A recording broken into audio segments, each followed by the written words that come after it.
All right, now it's time to take a look at an equation that happens to have a radical, like a square root or a cube root, already inside it, already as part of the expression.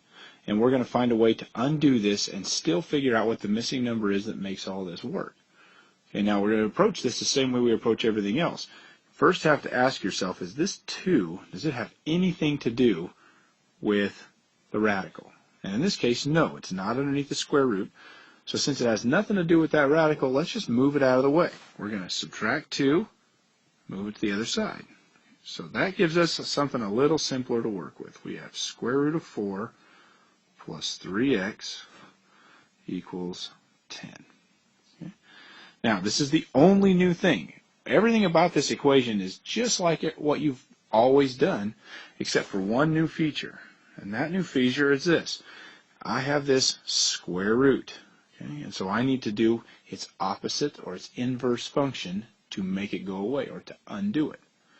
Okay, so what I'm going to do is take this whole expression, and the opposite of the square root is an exponent of 2, or squaring something.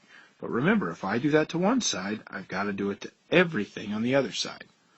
So this basically cancels out, and I'm left with 4 plus 3x.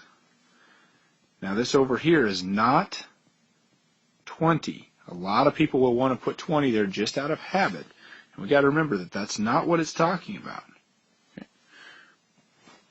10 squared is 10 times 10, which is 100. All of a sudden that side got a lot bigger. That's okay. And now this looks just like a linear equation. That's all I'm left with. So I can work my normal techniques and eventually get that x isolated. I'm going to subtract 4.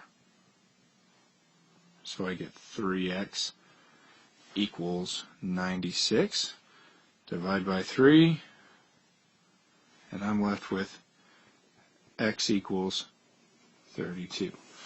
Okay? And now if I were to check this, which is a great idea to do, especially when you have square roots, because square roots are notorious for having some phony or what we call extraneous solutions sometimes. So if I get one of these numbers, I'm going to plug it back in and check it and make sure that I got it right.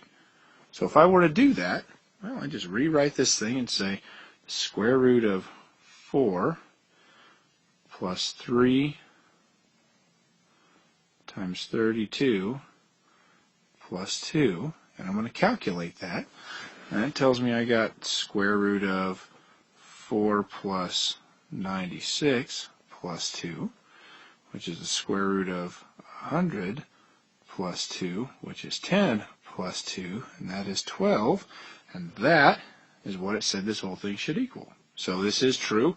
X equals 32 must be my solution.